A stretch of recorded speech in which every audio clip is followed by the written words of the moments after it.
Hello Tangam, welcome to GullyClassroom. This is the second English lecture. On the unit Power Sharing, CBSE 10th Standard Political Science, Chapter 1 in Power Sharing. This is the second lecture. So what are we going to learn in this lecture? We are going to learn about the power sharing situations in Belgium and Sri Lanka. We will do it as a case study. There are three parts to this lecture. In what way are you going to do a case study about power sharing in two countries? First thing is, we will look at the ethnicity of the country. Sir, wait a second. What is ethnicity? Ethnicity means it is a social division of people who have the same shared culture. A group of people having the same shared culture. Let me give you an example. Tamil is an ethnicity. The Tamil people can be anywhere. They can be present in India. Then they will be Indian Tamils. Tamils can be even present in America. Then they will simply be US Tamils. Right? It's the same thing with Punjabis. The Punjabis can even be born in Singapore. You will still call them Singaporean Punjabis. Am I right or wrong? So that's basically ethnicity. These ethnic people will have more or less the same skin color and culture, and they are to be descended from the same common ancestor. So ethnic people are usually descendants of same common ancestors, and they have the same shared culture. They need not be of the same religion, right? A Punjabi can be both Hindu, Muslim, or any other religion, right? Okay, now let us look at, first we will look at ethnicity. After looking at the ethnicity of the country, the next thing is we will concentrate on what were the policies made by the government. Okay, whether they were accommodative power sharing policies, whether they are majoritarian destructive policies, that will be concentrated on. What is the next thing? What was the impact of these policies? Can we go for power sharing in Belgium? Yeah, come on, Kana. Here, power sharing, Belgium. Belgium is a very small country with 1 crore population. Belgium has a total, can be divided into two regions. Sir, what are the two regions of Belgium? It can be called as Flemish region and Wallonia region. Flemish region has a majority of Dutch people. Wallonia region has a majority of French people. In fact, Flemish region has a majority of Dutch and Wallonia region has a majority of French people. Belgium has 59% of Dutch people and 40% of French people. So Belgium as a whole has a majority of Dutch people. Which is 59%. Only 40% are French. With respect to the total Belgium. But this situation is inverse with respect to the capital of Belgium, which is Brussels. In Brussels, 80% are French. The majority are French. 20% are Dutch. The minority are Dutch. So has a total, in the total country, in Belgium, in the total country, who is in majority? Dutch people are in majority. In the capital of Belgium, Brussels, who is in majority? French people are in majority. Okay, sir, what is the social situation of the French and Dutch people? The French people were already prosperous and rich, but the Dutch people were slow to economic development. They came into better opportunities at a later time than the French people, who already were rich and prosperous. They were educated, rich, had good jobs and prosperous.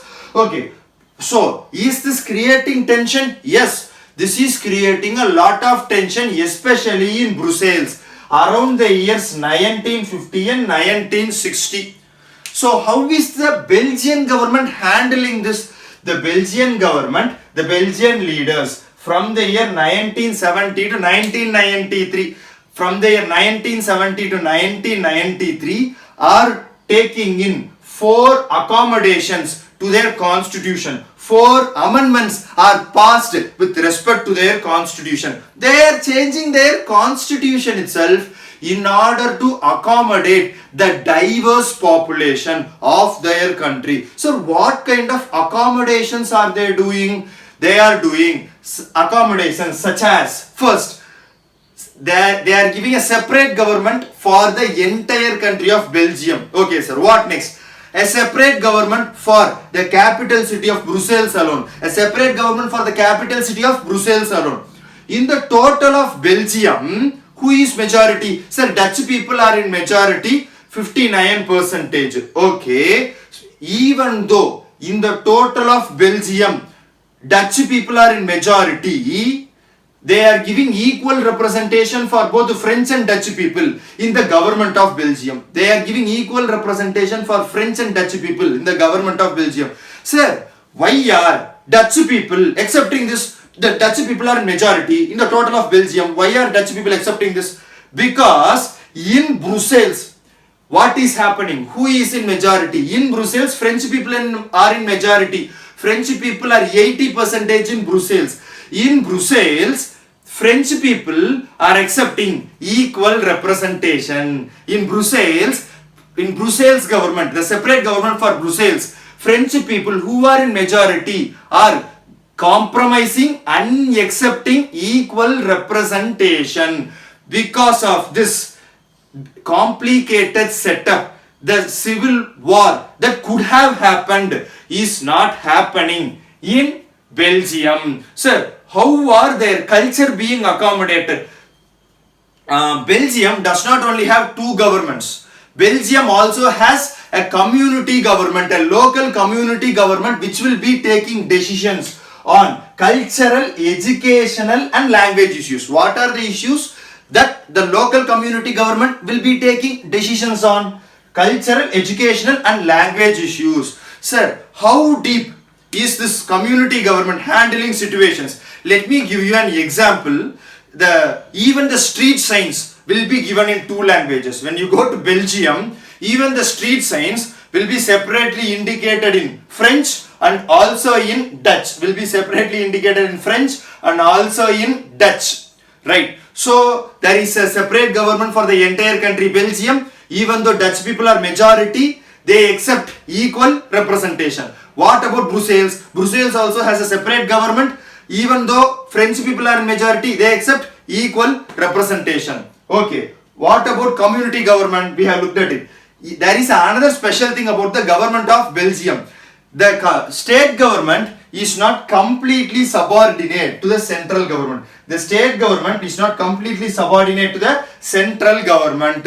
Because of this complicated setup, there is no single party based on linguistic ties who will get majority.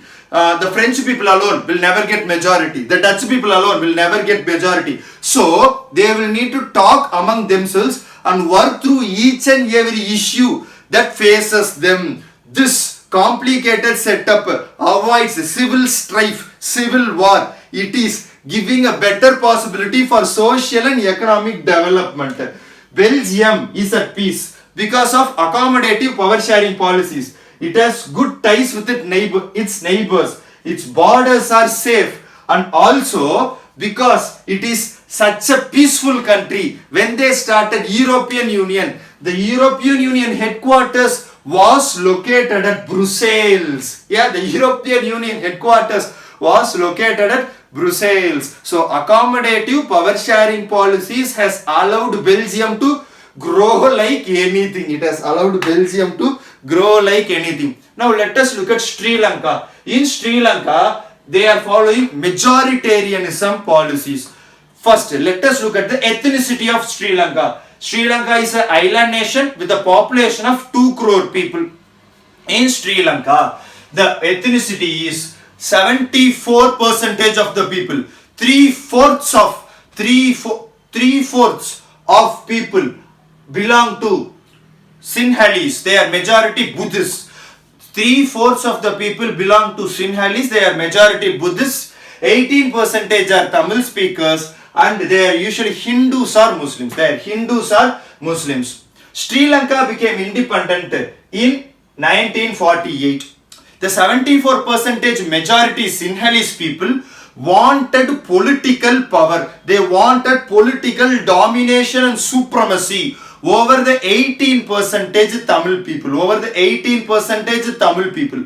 Because of this, they took in a lot of majoritarian policies. What were the majoritarian policies? That Sri Lanka accommodated. Okay, you should not use the word accommodated here, right? Because Sri Lanka is not accommodating Tamil people. It is simply rejecting them and doing majoritarian policies. Yeah, so never use the word accommodation with respect to Sri Lanka. Simply write majoritarian policies that discriminated Tamils. In what way, sir, did Sri Lanka Sinhalese government discriminated Tamil people? Let us look at it. No to lingual equality. In the year 1956, they passed a Sinhala Only Act. Sinhala Only Act replaced English as the official language with Sinhala.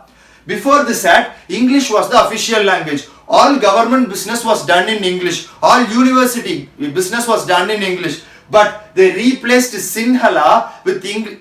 They replaced English with Sinhala as the official language. After this, Sinhala became the official language. Because of this, Tamil people who did not know Sinhala, who were working in government jobs and university jobs, had to resign. There was no other way because they simply did not know the official language. They were in no capacity to work there. They were in no capacity to work in university or government jobs because they simply did not know the language Sinhala. Because they did not know the language Sinhala. Right. No to religious equality. No to religious equality. Okay.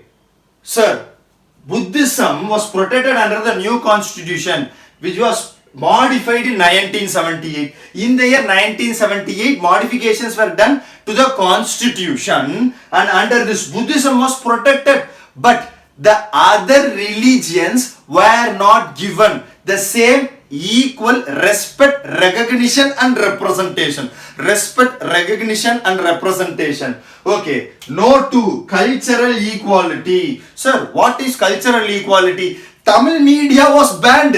People were not allowed to even listen to Tamil songs, Tamil movies and Tamil entertainment. So, they were saying no to cultural equality. What about political equality, sir? No to political equality. Equal rights and representations were denied for Tamil people in Sri Lanka. Okay, sir, what about citizenship?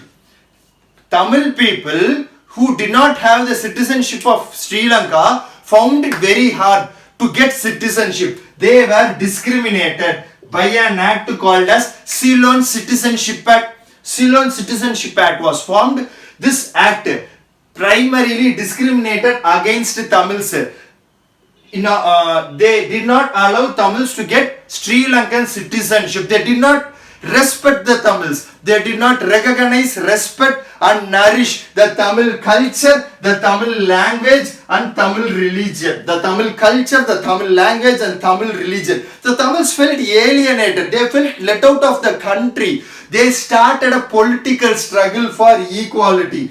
2 decades of political struggle is happening. A struggle for equality and ending it in failure. And this struggle for political equality is ending in failure. Sir, what is this resulting in? This is resulting in a demand for regional autonomy. They wanted their land to be given to themselves so that they can form a nation and rule themselves. So they started to ask for regional autonomy. Okay, but this was denied by the Sri Lankan people and Sri Lankan government, which was indirectly elected by the Sri Lankan people. But Sri Lankan government denied the rights of the Tamils. This is resulting in civil strife and civil war, which is lasting for 26 years. And in this 26 years, 1 lakh people died, 2.9 lakh people were displaced. In the civil strife that took 26 years, 1 lakh people were dead, 2.9 lakh people were displaced to other countries as war refugees, were displaced to other countries as war refugees. Okay, sir. What about the social, economic and cultural life of Sri Lanka? The social, economic and cultural life of Sri Lanka took a severe blow because of this civil altercation, because of this civil war. Now we looked at two case studies. A place, Belgium, which had accommodative policies and growth. A place, Sri Lanka, which did not have accommodative policies, had majoritarian policies, and it had civil war. So this is one of the important topics in this particular unit. Most of the board questions tend to concentrate on this particular topic. While studying this topic, concentrate on the ethnicity of Belgium and the accommodative policies of Belgium, the ethnicity of Sri Lanka, and also on the majoritarian policies of Sri Lanka. This is how you need to concentrate on this particular topic. Yeah, hope you loved the lecture. Cheers. If you like our lectures, subscribe to us. Obviously, click the bell icon. Yeah, what are the other things? Like introduce our channel to your friends. Let us grow together. Yeah, let me see you next lecture. Cheers. Happy studying. Cheers. Cheers. Cheers. Thank you, Tama. Thank you. Thank you.